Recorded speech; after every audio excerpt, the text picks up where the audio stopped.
तो गाड़ी काहे रोक देहलू? ऐसे की तोहार मंजिल आ गईल। इतना जल्दी? डरा मत सुजाता, हम जो नहीं तोहरा साथ। चला।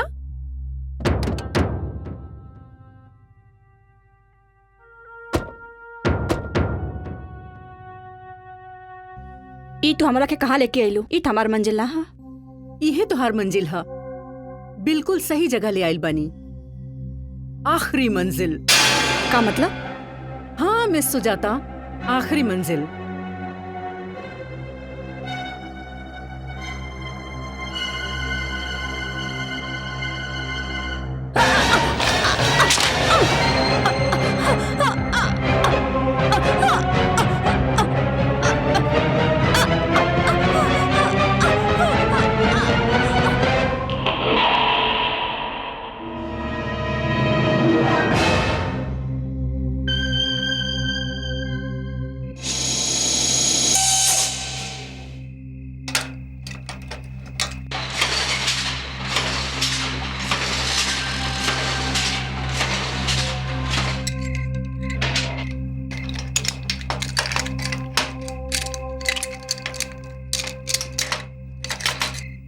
सुरेश बराबर लॉक कैला? हाँ इला चाबी। चल चला तू चल, हम आवता नहीं। चल ठीक बा।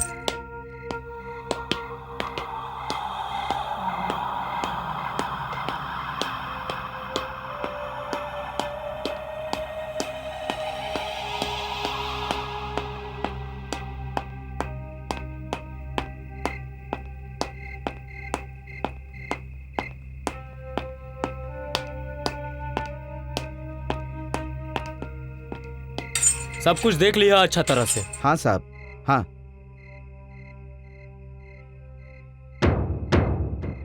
अरे वो कमरा में लाइट जला था, तू बुझैला ना का? क्या हुआ? अरे क्या हुआ?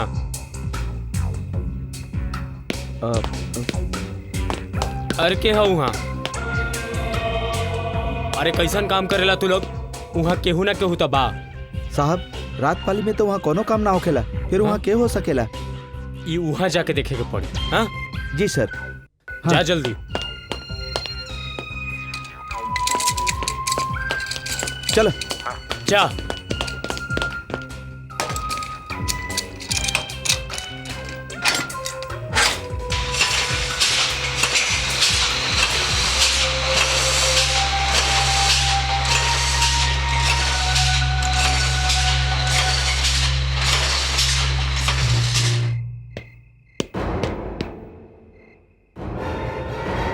के बा अंदर?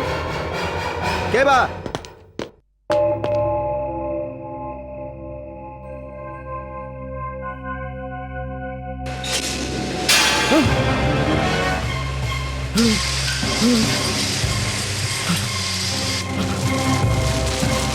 के बा यहाँ? के बा? के बा यहाँ? के बा यहाँ?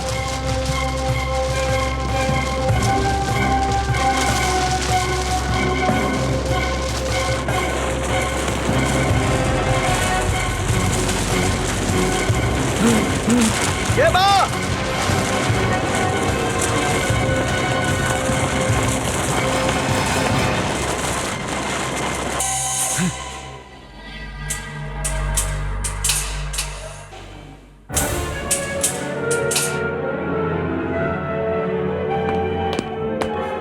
यहाँ तक केहू भी नहीं खे। यहाँ केहू जरूर बा।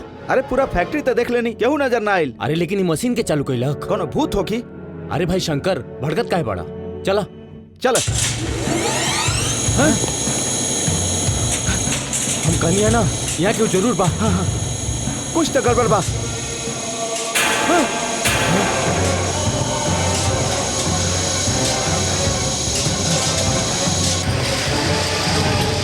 चल भागा, भागा, जल्दी भागा, चलो भागा। का भाई?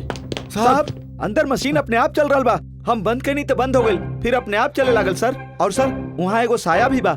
हाँ। हमने ओकर पीछा कनी तो ना जाने कहीं अचानक गायब हो गई। हाँ साहब, हम भी देखनी है। हाँ, लेकिन ये कैसे मुमकिन हो सकेला? सारा के सारा मशीन एक साथ चालू होला जबकि अंदर कोई नहीं खे। हाँ हाँ, तू बोला तरह के अंदर साया भी बा।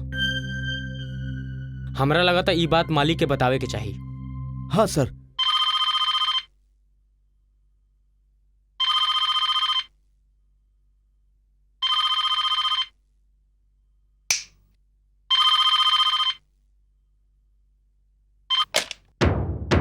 हेलो। हाँ सेठ जी। हाँ भाई, हम दीनदयाल गुप्ता बोला तारी। साहब एजा फैक्ट्री में अपने आप मशीन चल रहा बा। का बकतारा मशीन चलतिया? अरे भाई क्यों चलौले होई? ना साहब, एजा सब देख लेनी हम, कोई दिखाई नहीं के देत, मगर मशीन चल रहा बा। एक काम कर, तू वहीं रुका, हम आवता नहीं। का मुसीबत बा?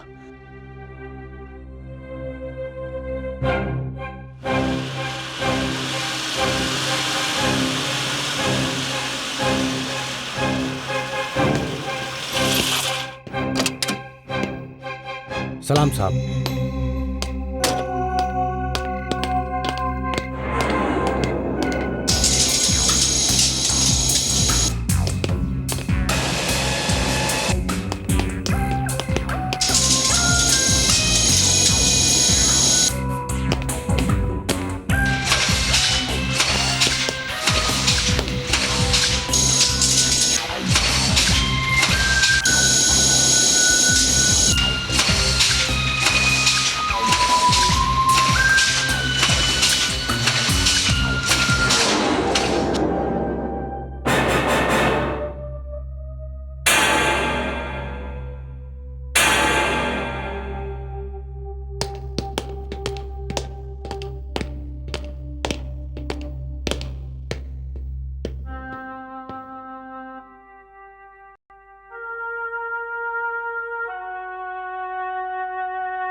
कहाँ चलत बिया मशीन? साहब अभी तक तो आवाज आवत रहे, आपके आवते बंद हो गई। का बकतारा? हमने बिल्कुल ठीक कहत बानी साहब। हमने मशीन चले के आवाज सुननी तो अंदर जाके देखनी तो मशीन चलत रहे। हमने बंद करनी तो मशीन बंद हो गई। हमने एगो साया भी देखनी साहब। हमने ओकर पीछा करनी तो न जाने वो साया कहीं गायब हो गई। और तबे हम आपके फोन कैनी सर। कहीं तू लोग पियले तो ना बड़ा? ना सर, एजा तो कोई पिए वाला बा ना, हमनी के पूरा होशो आवाज में बानी सर। ठीक बा, अब हमके बेवजह तंग मत करिया। जी सर। चला बैठी सर।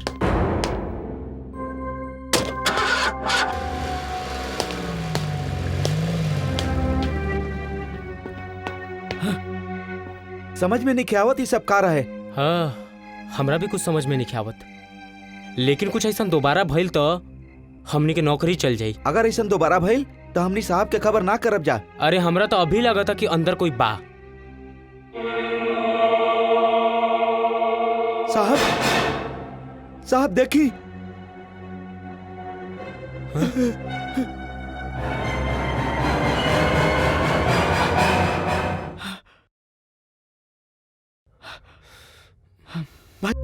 सलाम साहब।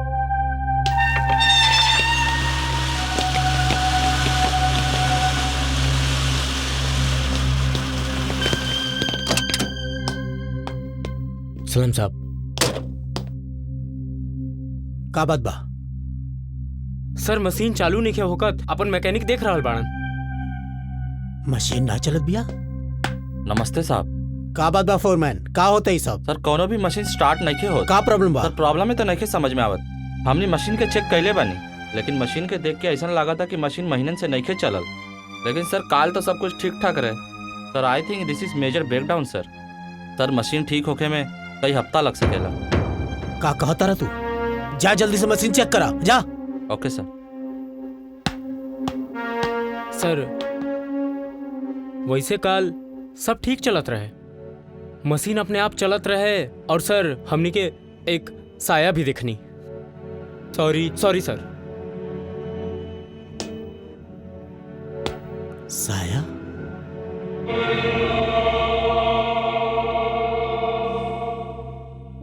इतना कमाल हो गई साहब कि रात में मशीन चलल और दिन में सारा मशीन ठप हो गई। हमरा तो लगा था साहब रात में जन हमनी के साया देखनी सा, ई सब ओकर कमाल है।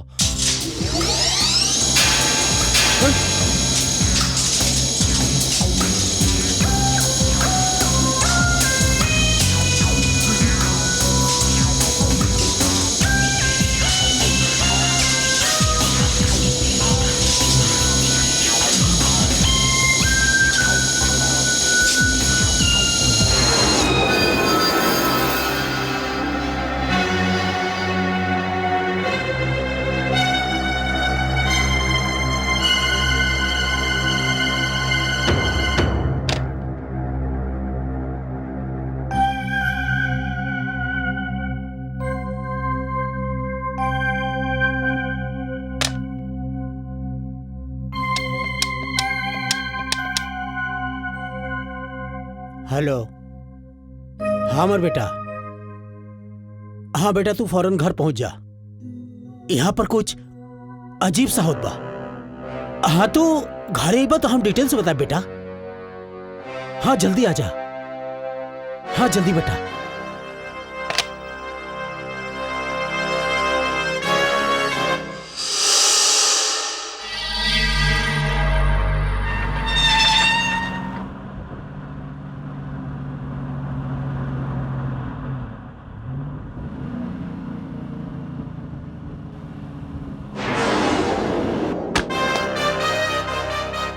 Dad,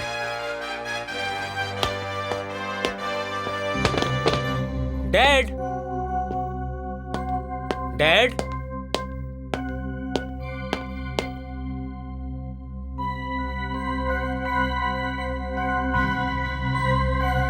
dad. बेटा अमर, प्रणाम डैड। जी अतरा बेटा। बेटा अच्छा बिल तू आगे लो। डैड, हमरा गईल 1 हफ्ता ना भइल, यहाँ ऐसा का भइल हमरा एजा फौरन बुलावे के पड़ल? बेटा यहाँ फैक्ट्री में कुछ अजीब सा होता। दिन भर मशीन ना ही चलेला और रात के अचानक अपने आप चल शुरू हो जाला। का? हाँ बेटा, मैकेनिको यह कहता रहे। फोरमैन भी परेशान बा कि कैसन ब्रेक डाउन बा। मशीन दिन भर बंद रहले, रात के अपने आप चल शुरू कर दिले। ऐसा कैसे हो सकेला डैड?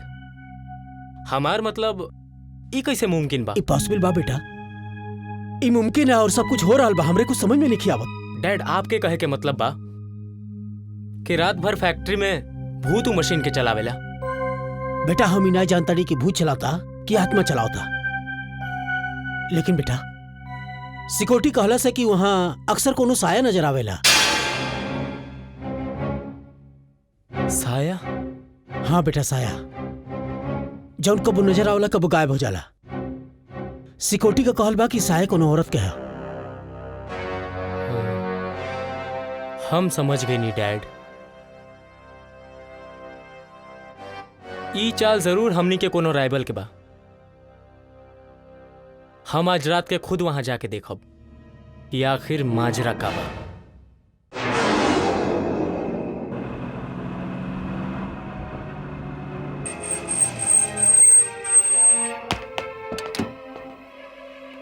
यादव, फैक्ट्री के चाबी हमरा दो।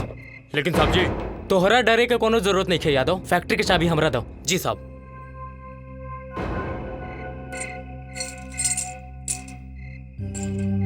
सारे न यादव, मेन डोर की चाबी हो ना यादव। तू लोग में से कोई अंदर ना आई। लेकिन और हाँ, जब तक हम ना बुलाई कोई अंदर ना आई। ठीक बस साहब।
एक के बाऊ है सामने कहीं दिखा हो।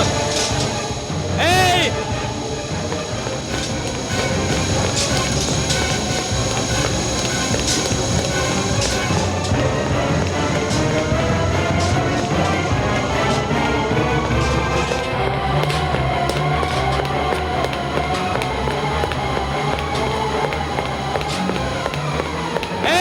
ए रुक जा। क्या हो तू? अरे पलट, क्या हो तू?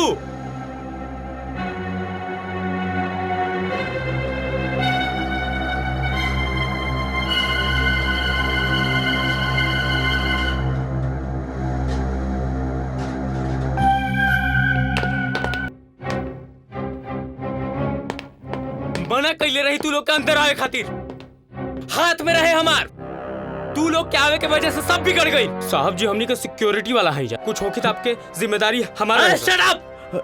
हम अपन हिफाजत खुद कर सकता नहीं, समझ ला तू। अब जा यहाँ से, जा यहाँ से।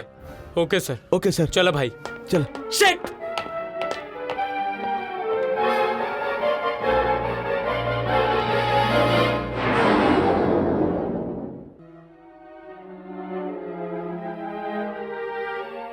बेटा हमरे समझ में एक बात नहीं की आवत, आखिर हमनी के दुश्मन है के और हमनी के फैक्ट्री में होकर घुसे की हिम्मत कैसे भाई? डैड हमनी के दुश्मन और कोई ना, बस एगो लड़की भी है। लड़की? हाँ डैड। डैड जरा सोची,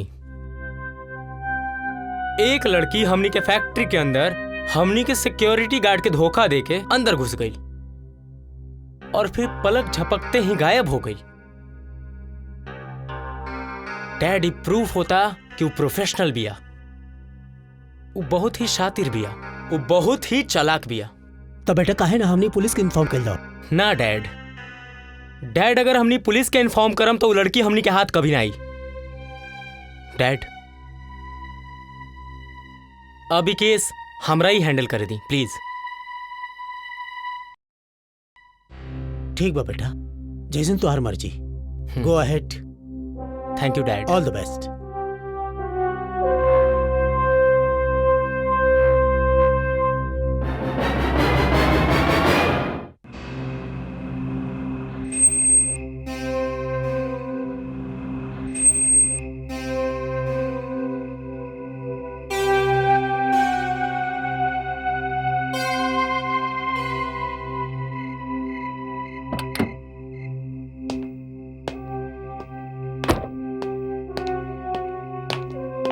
यादव, आज तू लोग में से कोई भी अंदर ना आई।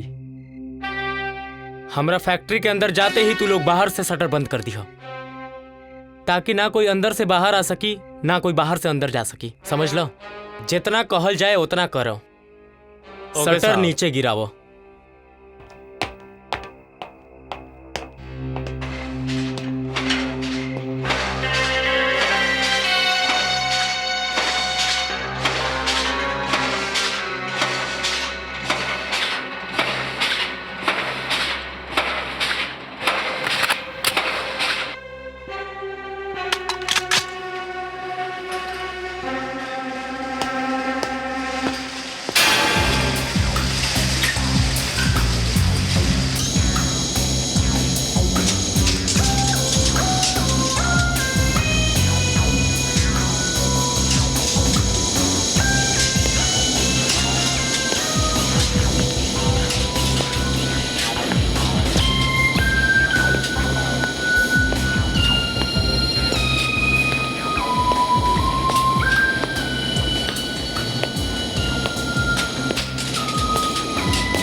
भागे की कोशिश मत करी हो।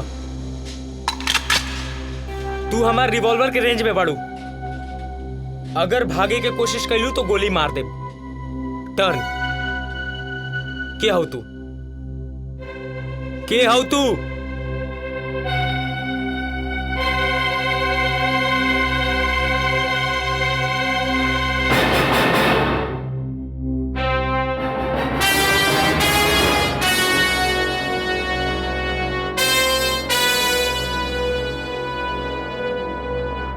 सुजाता तू?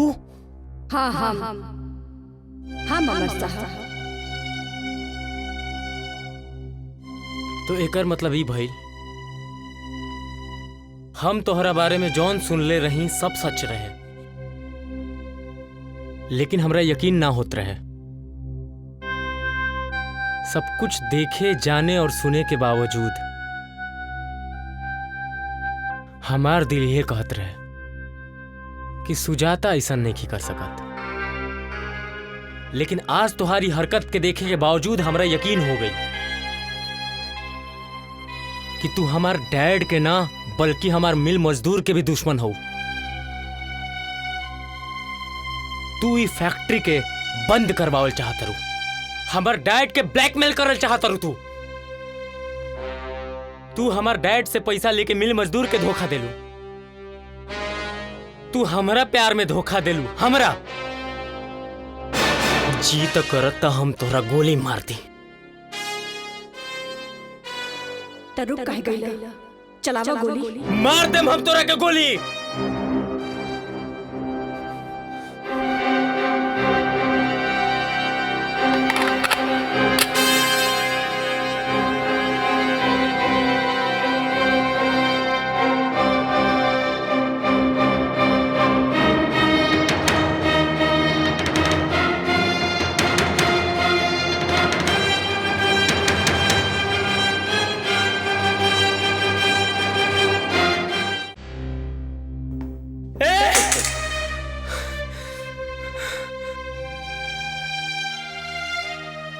चलावा गोली अमर।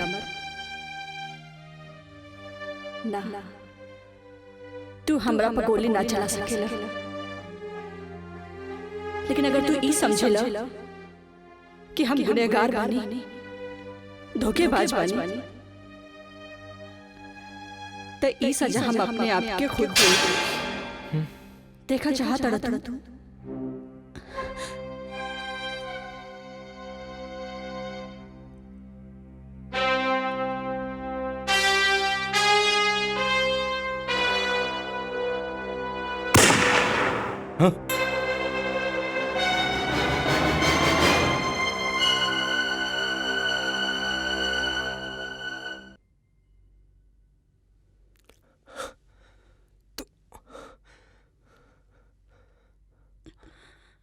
अमर अमर हम केहू के साथे धोखा नहीं कइले, ना मजदूरन के साथ, ना तोहरे पिताजी के साथ, और ना ही तोहरे साथ। अब हम शरीर ना आत्मा है। हम मर चुकल बानी अमर।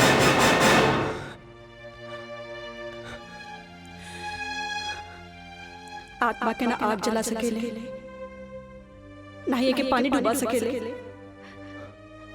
और ना ही कोनो हथियार एके मार सकेला। लेकिन ये सब भइल कैसे? हमरा तो कुछ और ही बतावल गइल रहे। जन तो के बताइल गइल रहे वो सब झूठ रहे। अगर वो झूठ रहे तो सच का रहे? बताओ का है सच? ये तो हम बताया बड़ी। आज हम तो के सब कुछ सच बताए। मजदूर एकता जिंदाबाद, मजदूर एकता जिंदाबाद, सुजाता मिश्रा जिंदाबाद, सुजाता मिश्रा जिंदाबाद। हम मजदूरन की मांग खातिर आखिरी बार गुप्ता जी से बात करे जाता नहीं। अगर ये बात का सही नतीजा निकलल तो हम हड़ताल ना करब, कहा कि हड़ताल कोनो समस्या के हल नहीं खे। लेकिन अगर हमने के मांग पूरी ना होला तो हड़ताल के सिवा और कोनो रास्ता नहीं खे। सुजाता बेटी, अब जे कुछ भी हो, अच्छा या बुरा, हमनी तोहरा साथ बानी और तोहरा पे हमनी के पूरा पूरा विश्वास बा। सुजाता मिश्रा जिंदाबाद, मजदूर एकता जिंदाबाद,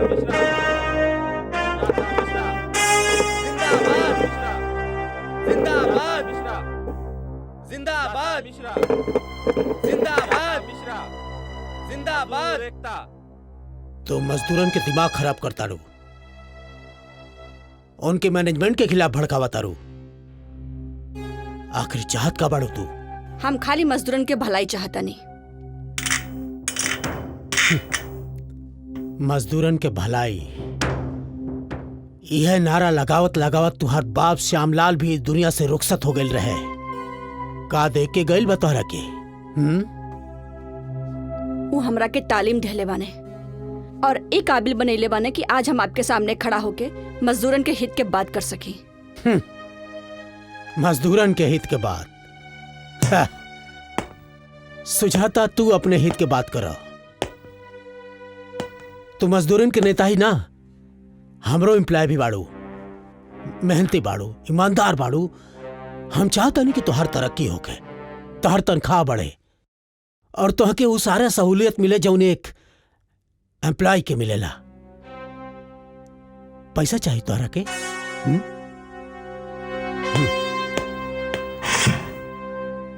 इला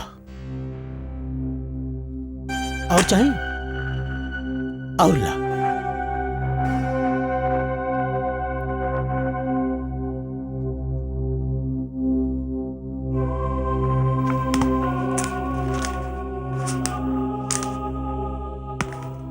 शुक्रिया, बहुत बहुत शुक्रिया गुप्ता साहब। अब तो जाने ने कि हम श्यामलाल का बेटी हैं। हम अपने पिता से वसूले पे जान देवल सिखले बानी, ना कि अपना हित खातिर वसूलों के बेचन। ये रुपया आपके ही मुबारक हो। हम चाहता नहीं आप हमने का जायज मांग ना मननी। यही से मजदूर आवे वाले 1 तारीख से हड़ताल करिए।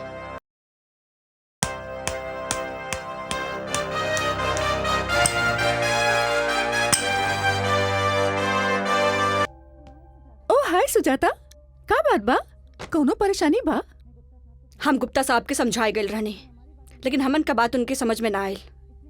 यही से हमने के 1 तारीख से हड़ताल का ऐलान कर देनी। अरे चिंता मत करा सुजाता, ज्वाला तोहरे साथ बा। ऑल द बेस्ट।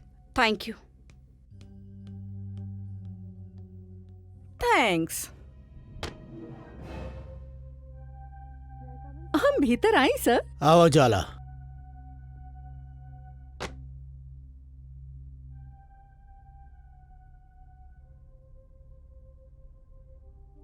का बात बा गुप्ता साहब? बड़ा तीखा तेवर रहल सुजाता के। पानी सर से ऊपर उठल जात बा ज्वाला। रउआ फिकर ना करी, ए पानी के रोके के इंतजाम हम कर लेले बानी। हम समझली ना। हम समझावतानी।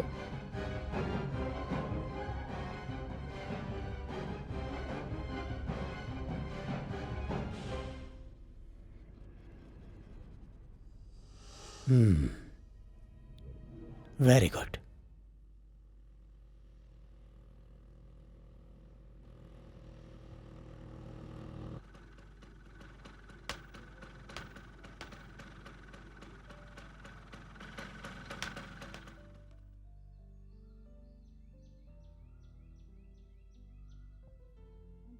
I'm sorry अमर, हम लेट हो गए नहीं। का बात बा, आवे में आज लेट कर देलू तू? तू तो जाने ला यूनियन के काम में हम कितना उलझल बने। अच्छा ये बताओ, तू हमरा के यहाँ काहे बुलैला? हम तोहरा एजा एक खाती बोलैले बनी। सोचा था कि तू डैड से बात कैला के बजाय हमरा से बात कर तू ना, तो हम वो प्रॉब्लम को सॉल्व कर देती। अरे प्रॉब्लम बस अतना रहे ना कि लेबर्स के पेमेंट बढ़ावे के रहे। अरे वो हम खुद कर देती। देखा अमर, तू हमार वक्त बर्बाद कैला। हम खामोखा ऑटो का यहाँ आई नहीं, हमार रुपया खर्च भइले में, और हम ये खर्चा बर्दाश्त ना कर सके नहीं। कमाल के बात कर रहा था तू। ठीक बा, ऑटो के पैसा हम दे देता नहीं। तू अमीर ज्यादा, इससे ज्यादा और कर भी खा सकेला।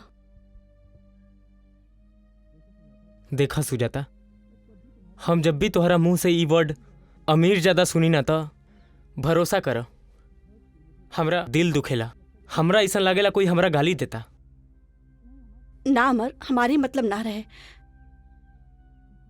देखा हमारी बात सच बा, हम तू कॉलेज में एक साथ पढ़ ले बानी जा, अच्छा दोस्त भी बानी जा, मगर हमने के बीच एगो कड़वी सच्चाई ये भी बा कि पूंजीपति मिस्टर गुप्ता के बेटा हुआ, और हम उन्हीं के मिल में काम करे वाली एगो वर्कर। सुजाता, ई बात हमनी के दोस्ती के बीच में ना आवेला। आवेला अमर, काहे कि हम अपने मरते हुए पिता के ई वचन दिया ले रहनी कि हम जिंदगी भर उन्हीं के बताए हुए रास्ते पे चलो, और हमरे रास्ते को रुकावट बाणे मिस्टर गुप्ता, और तू उन्हीं का बेटा हुआ। ए में हमार का गलती बा सुजाता कि हम मिस्टर गुप्ता के बेटा हैं। ना तुहार गलती बा नहीं हमार। मगर हमने के हालात अलग बा, हमने की प्रॉब्लम अलग बा। अमर हमने के नदी के दो किनारा बानी जा जो एक साथ चल तो सके ने मगर कभी मिल ना सके ना। और वैसे वैसे ये भी सच बा कि हम तो ऐसे बेहद प्यार करेनी, मगर हालात कहा तड़े कि हमके अपने प्यार के अपने वसूलों पर कुर्बान करे के ही पड़ी। ई तू ज्यादती करो तरू हमरा साथ। कुर्बानी तू ना, कुर्बानी हम देब। तू अगर चाह तो हम अपन सब कुछ छोड़े खातिर तैयार बनी तोहरा खातिर। तू तो अपन सब कुछ छोड़ सकेला, हम अपन सिद्धांत अपन वसूल ना छोड़ सके नहीं। तोहरा कुछ छोड़े के जरूरत नहीं खे। हम तोरा से शादी करब, हम तोरा साथे अपन जिंदगी गुजारल चाहता नहीं। ए में हमार डैड के मर्जी हो चाहे ना हो। सुजाता, ई फैसला बिल्कुल अटल बा और एकरा सिर्फ मौत ही बदल सकेला। ई फैसला जज्बाती बा, ई फैसला रेत के घरौंदे की तरह बा, जैसे जेके पानी के एक लहर देखते ही देखते मिटा दी। तोहरे डैडी की मर्जी के आगे तो हर एक न चली अमर, और हम बदनाम होके रह जाए। सुजाता, ठीक बा सुजाता, हम तोहरा साबित करके बताइब। ई फैसला मौत जैसन अटल बा।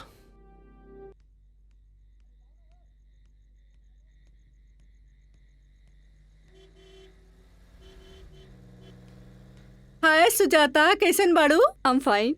कहाँ जा रहल बाड़ू? यूनियन ऑफिस जाता नहीं। अच्छा, हम तो के छोड़ देत बानी। आवा ठीक ना। बा।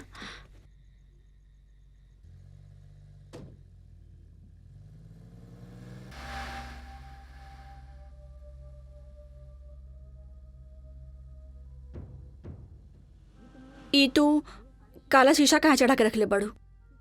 ऐसे कि केहू के नजर न लग जाए। केहू के नजर ना लग जाए या केहू के नजर ना पड़ जाए? जे तू समझ ला।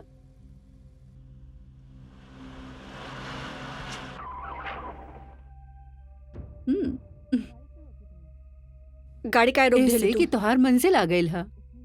इतना जल्दी? डरा मत, हम जे हैं तोहरा साथ। चला।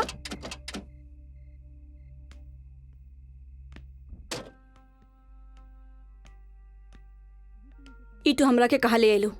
ई तो हमार मंजिल ना हा। बिल्कुल सही जगह ले आइल बानी। यही तोहार मंजिल हा, आखिरी मंजिल। का मतलब? हाँ मिस सुजाता, आखिरी मंजिल।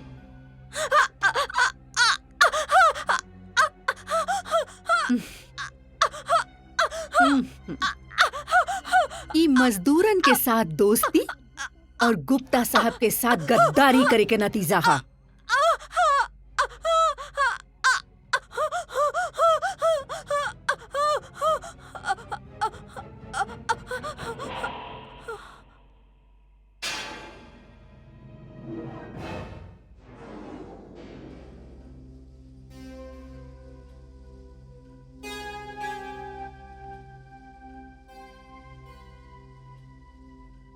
यानी तोहार कत्ल हमर डैड करवैले बाड़े।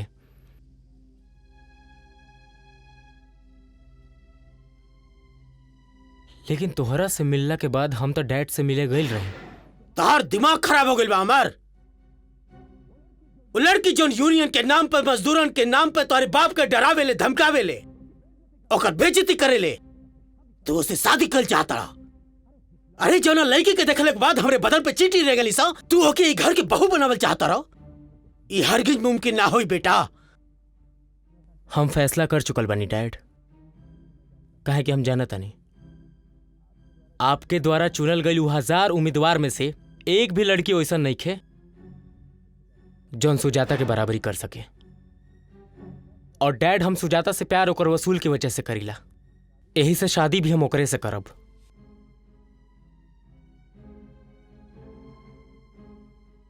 एक बात मत भूलिया बेटा, तू नामुमकिन के मुमकिन करल चाहत बाड़ो। वो तो हम कर चुकल बानी डैड। आपके इज्जत करीला, यही से आपसे इजाजत मांगे आइल बानी।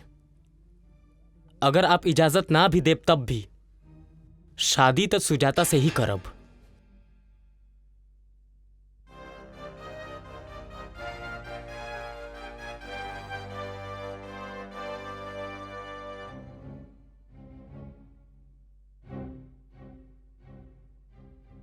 तू हमारे इकलौता बेटा बड़ा हमार, यही खातिर तोहरा खुशी में हमार खुशी बा। लेकिन एकरे बावजूद भी हम कोशिश करब कि तुहार शादी वो लड़की से ना होके। ना सुजाता, हमरा ई कहे में शर्म आवता कि तोहार कत्ल के वजह हम हई, सिर्फ हम।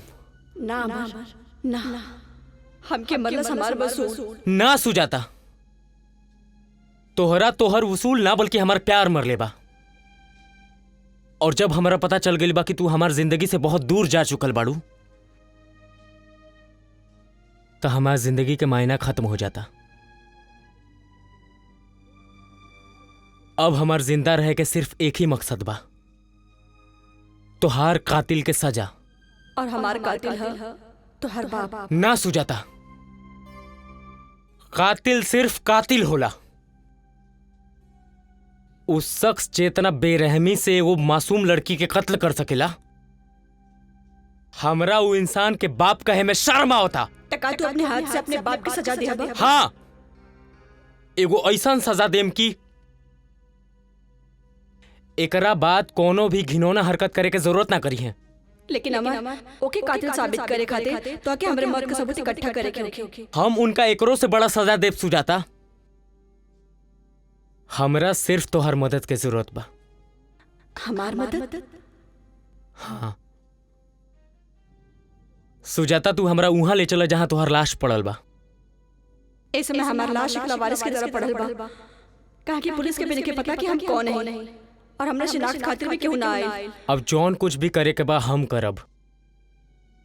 तू सिर्फ इतना बतावा कि तोहर लाश कहाँ बा।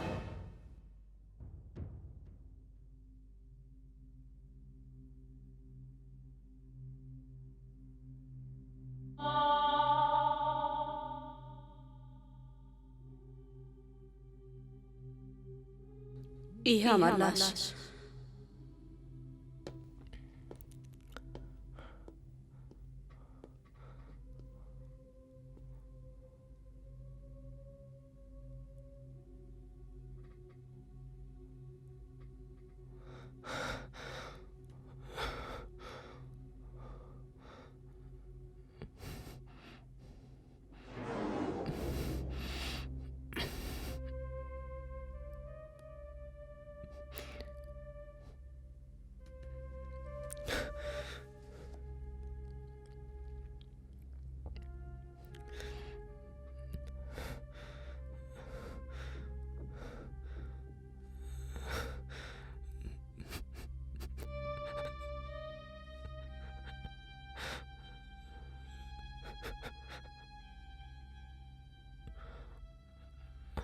सुजाता, हम तोहर कातिल का ऐसा सजा देब, ऐसा सजा देब कि उनकर आत्मा भी कांप उठी।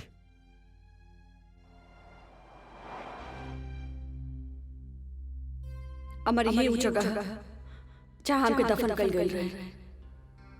मगर तू कई का चाहता। सुनले बानी कातिल मौकाए वारदात पर कोई ना कोई सबूत ऐसा जरूर छोड़ जाला जोन ओकरा कानून के गिरफ्त में फंसा जाला। मगर तोहर के यहाँ कातिल के खिलाफ कोनो सबूत ना मिली। ना सुजाता, कानून के कातिल के खिलाफ यही जे सबूत मिली। मगर कैसे? तू देखत जा।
इंस्पेक्टर साहब, यस।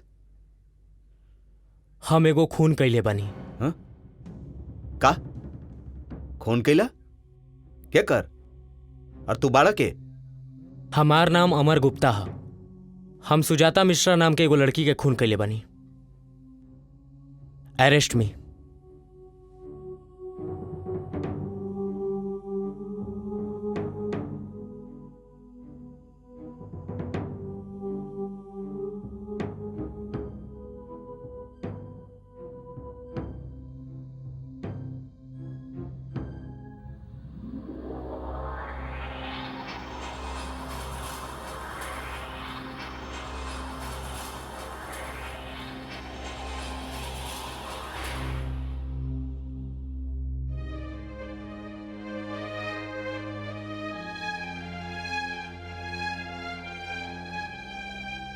अमरी तू का कैला?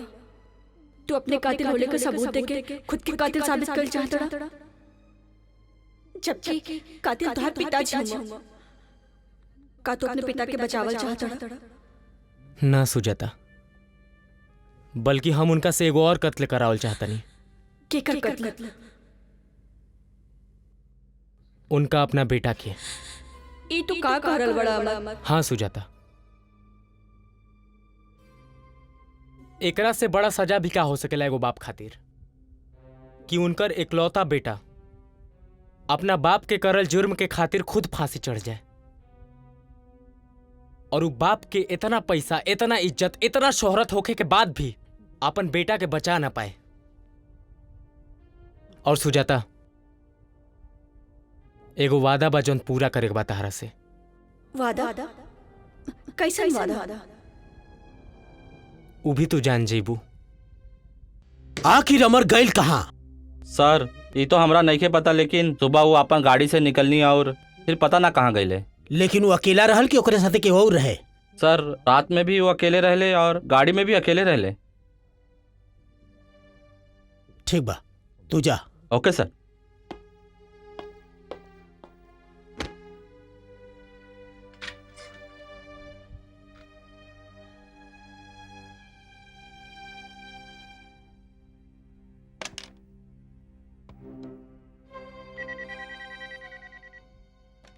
हेलो ज्वाला, हमरे केबिन में आवा। जी सर।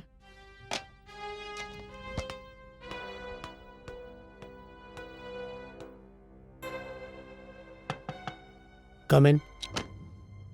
रवा हमके बोला नहीं सर। सर कोनो काम रहे?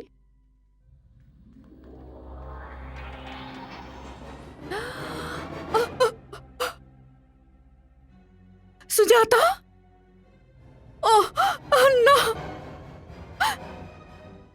ना ना।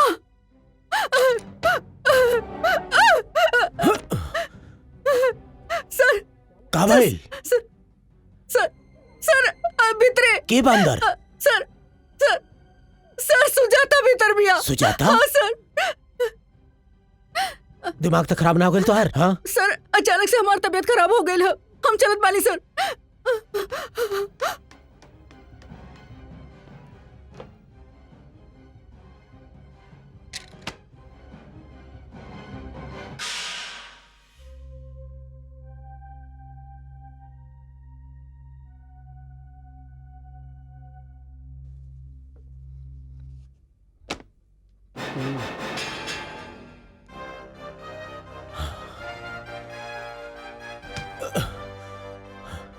सुजाता तू? तू बाहर ना जा सकेला। गुप्ता, गुप्ता हमारी बात सुना। सुजाता, तू हम एक बेगुनाह के मार के हमारे पिता के और हमारे तपस्या के मिट्टी में मिला के रख दिया। तू हमरा के मार के मजदूर यूनियन में हमरा के बदनाम कैला। का सच बा? हाँ सुजाता, ई सच बा। अब का मजदूरन में हमार खोवल इज्जत वापस आ सकेला? काहे करे तू ऐसा? जवाब दे गुप्ता। वो हमार मजबूरी रहे। अगर हम ऐसे ना करती तो हमारे इकलौता बेटा हमसे छिन जात। हमरे के माफ कर दो सुजाता। वो तो अब वो छिन जाए। ना सुजाता, ऐसन मत कहा। अब हम जाग गइल बानी। हमरे फैक्ट्री में पिछले दिनों से जौन कुछ होता ओ तुम्हारे वजह से होता। सुजाता, अगर हमसे कोनो गलती हो गई हो तो हमरा के माफ कर दो सुजाता। हमरा के माफ कर दो, हमरा के माफ कर दो सुजाता। कत्ल की गलती कहा था? इतना अपराध है, अपराध। हम अपराध कैले बानी। हमरा के माफ कर दो, हमरा के माफ कर दो सुजाता। गुप्ता, हम तोहरा के ऐसी सजा देवे वाला रहने कि तोहरा आत्मा कांप जाए। मगर जा हम तोहरा के माफ कइनी, लेकिन कुदरत जौन सजा तोहरा के देवे वाली बा वो तो तू सोच भी ना सकेला।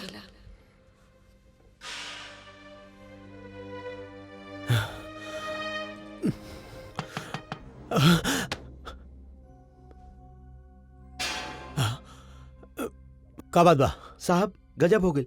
अमर साहब पुलिस के हिरासत में बाड़े। कहा?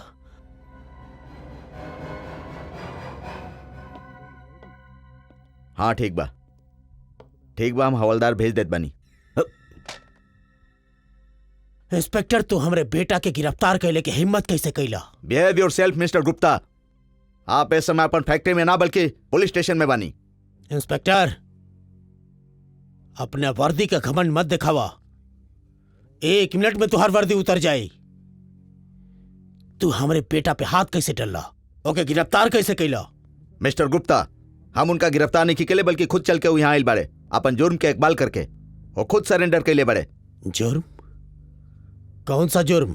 आपके फैक्ट्री के एगो एम्प्लॉय और union leader miss Sujata Mishra के खून के जुर्म।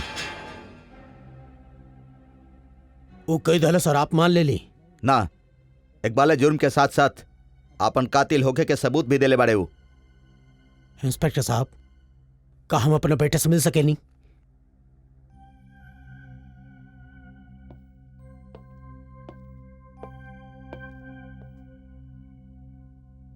अमर बेटा,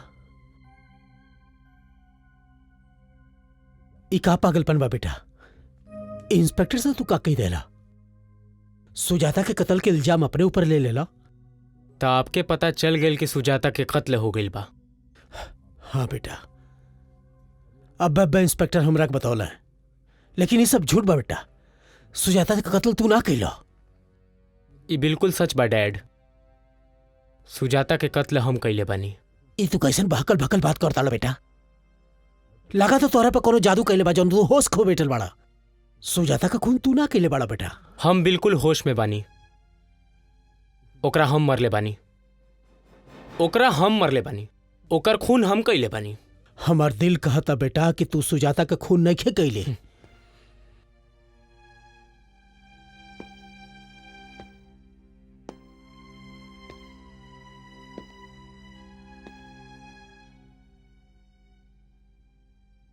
अगर सुजाता के कातिल हम ना है तो फिर सुजाता के कातिल की है डैड?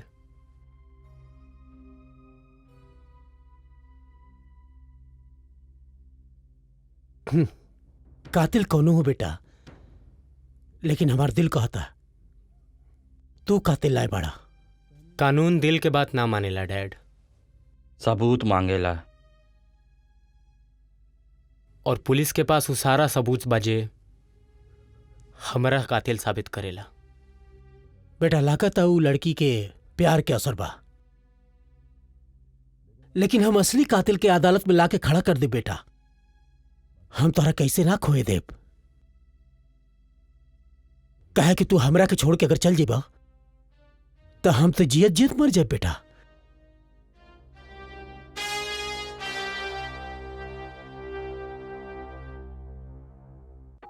ज्वाला, दरवाजा खोला। अरे गुप्ता साहब रहुआ, का बात बा? ज्वाला, गजब हो गई। का भइल? अमर हवालात में बा। का? अमर हवालात में? हाँ ज्वाला, न जाने ओकरा सर पे कौन पागलपन सवार हो गई। वो कहा था कि सुजाता के खून ऊ कैलाश। का? मगर ये कैसे हो सकेला? यह तो हमरा समझ में नहीं आवत ज्वाला। और पुलिस के कहल बा कि अमर के पास होकर कातिल होइले के सबूत बा। मगर ये सच नहीं के सर। ये तो हमहू जानता नहीं ज्वाला। यही खातिर तो तारे पास आइल बानी। तोहरा के हमार मदद करे के पड़ी। कैसन मदद? तोहरा के पुलिस के चल के ई बतावे के पड़ी कि सुजाता के कत्ल के कैले बा, और इहो बतावे के पड़ी कि ई कत्ल कैसे भइल। चला हमरे साथ। रउआ होश में तबानी सर। ये हम कैसे बता सकेनी कि सुजाता के खून कैसे भइल और के कैलस?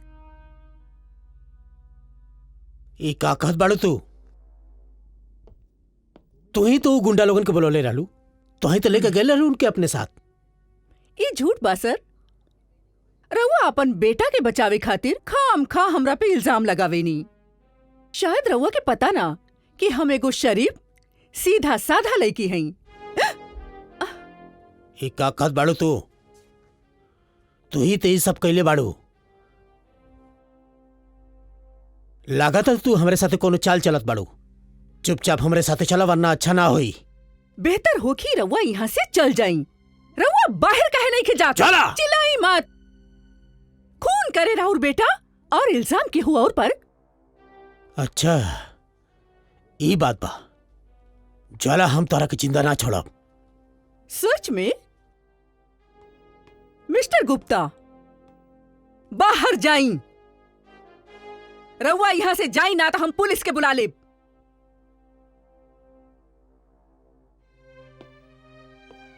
और एगो बात, हम राउर नौकरी छोड़ देनी काहे कि हम खूनी के दफ्तर में नौकरी ना कर सकेनी।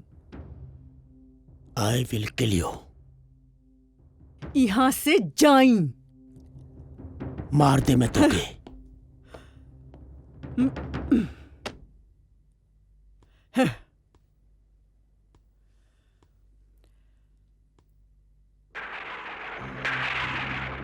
हाँ?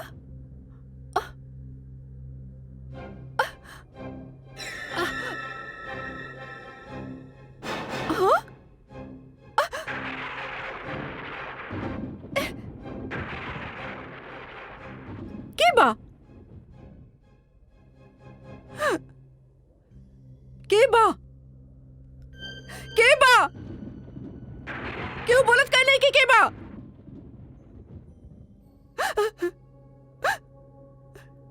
के बा?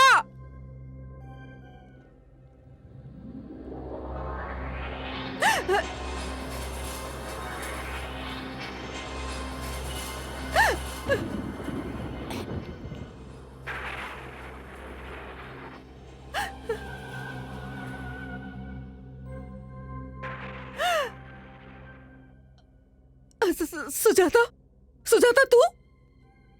हाँ हम ज्वाला। हम सुजाता। ना,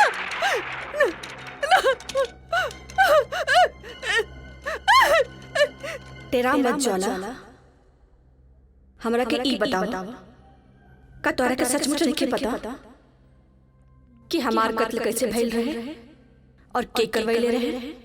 हाँ हमके मालूम बा। फिर तो तोहरा के ये भी अच्छी तरह याद होगी कि कौने तरह तू हमरा के धोखा देके और भेड़ियन के हवाले कैले रहलो। हाँ वो भी याद बा। और तू हमरे खिलाफ मजदूरन के ई कह के भड़कैले रहलो कि हम गुप्ता से रिश्वत लेके तू मजदूरन के धोखा देके भाग गई नहीं। प्लीज सुजाता हमके माफ कर दा।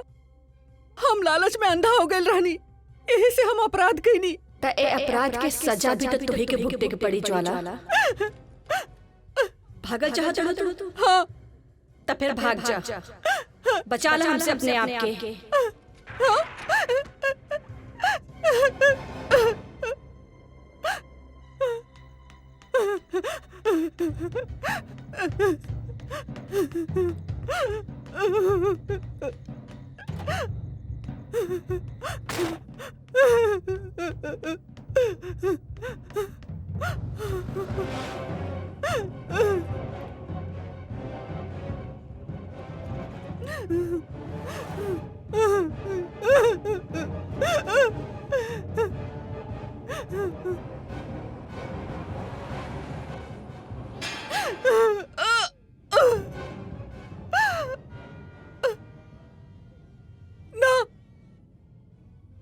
सुजाता।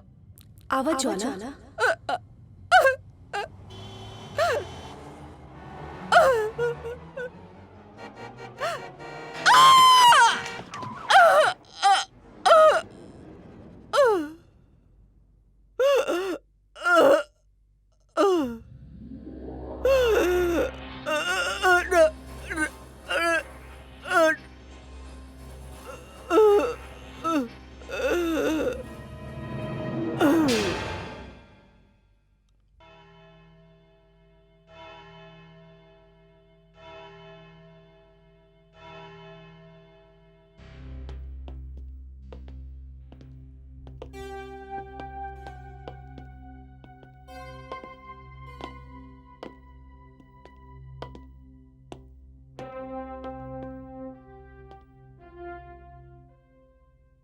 अदालत के कार्यवाही शुरू कल जाए। Thank you your honour. Your honour, ये मुकदमा बिल्कुल आईना की तरह साफ बा। ना में कोनो जिराह के जरूरत बा और ना ही कोनो दलील के। 22 सितंबर के रात तकरीबन 9 बजे सिटीजन गार्डन के सुमसान कोना में कुमारी सुजाता मिश्रा के कत्ल रस्सी के फंदा से उनका गला घोट के कल गए रहे। पुलिस वारदात के जगह से मथुला के लाश भी बरामद कर ले रहे और वारदात की जगह से ही एगो रस्सी के फंदा, एगो रिस्ट वॉच और पर्स भी बरामद कर गए रहे। वो रिस्ट वॉच मिस्टर अमर गुप्ता के हा और वो पर्स भी मिस्टर अमर गुप्ता के ही हा, जेमे से कुछ विजिटिंग कार्ड और इनकर क्रेडिट कार्ड भी मिलल बा। मिलॉर्ड, और मिस्टर अमर गुप्ता अपन गुनाह कबूल भी कर चुकल बाड़े। लिहाजा हम अब अदालत से दरख्वास्त करब कि मिस्टर अमर गुप्ता के कुमारी सुजाता के कातिल करार देके सख्त से सख्त सजा दिया जाओ। That's all your honour.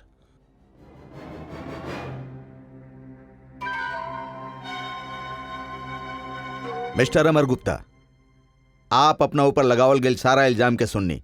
हालांकि आपके खिलाफ सारा सबूत अदालत में मौजूद बा, फिर भी अदालत आपके अपन सफाई पेश करे के एगो मौका देत बिया। ना माय लॉर्ड, हमरा पे लगावल गई सारा इल्जाम सही बा। सुजाता के कत्ल हम कैले बनी। ना जज साहब, ना जज साहब, ना ई खून हमर ना, ई खून हम कैले बानी। ई के हा? हमर डैड हवे, हमरा बचावे खातिर ऐसन बात करत अरे। हमार बेटा निर्दोष बा जज साहब, एकर ई खून से कोनो ताल्लुक नहीं है जज साहब। ई खून हम करवैले बानी। हमार बेटा निर्दोष बा जज साहब, आप एकरा के छोड़ दी, आप हमरा के फांसी पे चढ़ा दी। ये हमारे इकलौता बेटा बा, अगर एकरा के कुछ हो गल तो हम जिए जेल मर जाए। हमार बेटा निर्दोष बा जज साहब, एके छोड़ दी। Order, order. Mister Deendayal Gupta, आप अदालत के कार्यवाही में दखल अंदाजी कर रहा ना बानी। जज साहब, हम सच कहतानी, हमार बेटा निर्दोष बा। इनका अदालत के बाहर ले जाया जाए। जज साहब, हवलदार। जज साहब हमरे बात के यकीन करी, हमार बेटा निर्दोष बा। जज साहब, हमार बेटा निर्दोष बा, हमरे बात के यकीन करी। जज साहब, ई खून हम कैले बानी, हमार बेटा निर्दोष बा जज साहब। पुलिस के तफ्तीश और तमाम हालात जाए वारदात पर पावल गई सबूत और खुद मुजरिम के इकबाल जुर्म, अब यह बात में कोनो शक नहीं के रह जात कि कुमारी सुजाता मिश्रा के कत्ल मिस्टर अमर गुप्ता ही के लिए बड़े। लिहाजा ये अदालत मिस्टर अमर गुप्ता के मुजरिम करार देके ताजिरत हिंद के दफा 302 के तहत सजाए मौत के हुक्म दे रहा बा। They will be hang till death.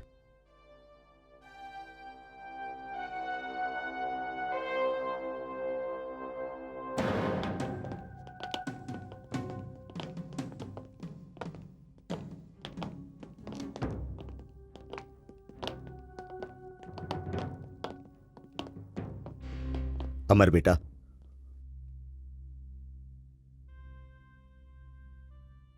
बेटा कौन तो हम कैले रहनी, सजा भी तो हम ही के मिले चाहत रहल ना बेटा। फिर तू ऐसन काहे कैला बेटा, काहे कैला? डैड, अदालत के हर सजा आपके जुर्म खातिर कम होगी। ई सजा सिर्फ आपके खातिर ना हो, ई सजा हर उ बाप खातिर ह जे आपन औलाद के खुशी के खातिर दूसर के गोद उजाड़ देला। यह आपके सजा बे डैड। ना बेटा। आप जब तक जिंदा रहम आपके हर पल हमार मौत देखे के पड़ी। चलिए इंस्पेक्टर।